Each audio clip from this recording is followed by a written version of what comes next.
But interestingly, another category of drugs is quite intriguing, is the FGFR fusion targeted agents. And let me ask again one more time, Fashid, tell us a little bit more about FGFR. Are we looking for a fusion, mutation, which one? I think we're looking more for fusion rather than mutations in cholangiocarcinoma. And the data that we have show that mutations probably don't work as well from other solid tumors than alterations that we look for. We have two agents that have been shown in relatively large single arm trials, high response rate in the 25 to 35% response rates.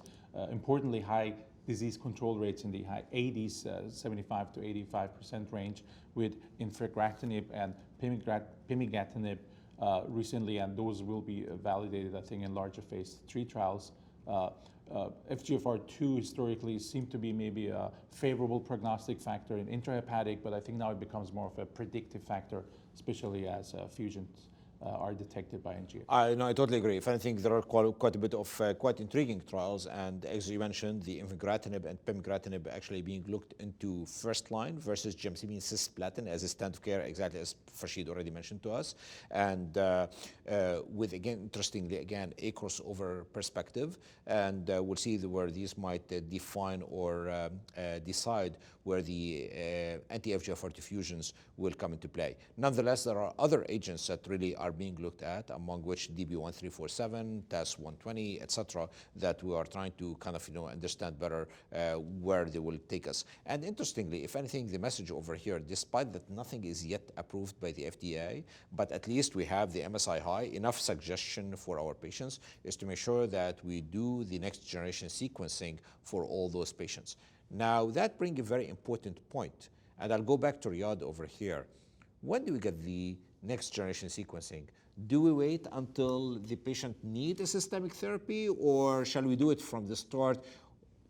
Is this on your mindset as an interventional radiologist, or do you like to pass on any message to your colleague in interventional radiology?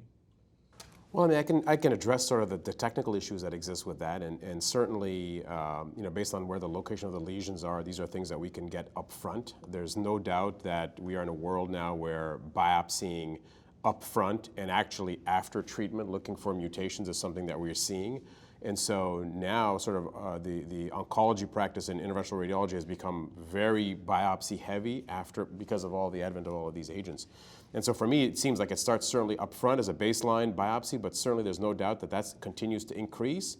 And as you're switching classes of agents and types of treatments, there's no doubt that the number of biopsies is increasing, and this is something that clearly we're able to do in interventional radiology.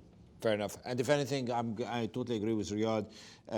This is our message and our obligation to talk to all our colleagues. And this, again, one more time, we revisit the multidisciplinary approach, is that when we have somebody who is going for a surgery or going for a local therapy, we would like to make sure that either piece of the tissue that's removed at surgery or a biopsy at the time of the local therapy is, or even an intervention like, for example, a biliary drain that's needed, is to make sure that you get tissue so we can not only get the diagnosis established, but also for the next generation sequencing, because obviously, this might take a little bit of time, and having this data ahead of time can really save a lot of time for the patients to get on the correct clinical trial and be treated accordingly. And in no time, and hopefully so, because we need to make sure we add more opportunities for our patients in regard to therapy. Hopefully, we'll see those drugs really prove their point in regard to treatment.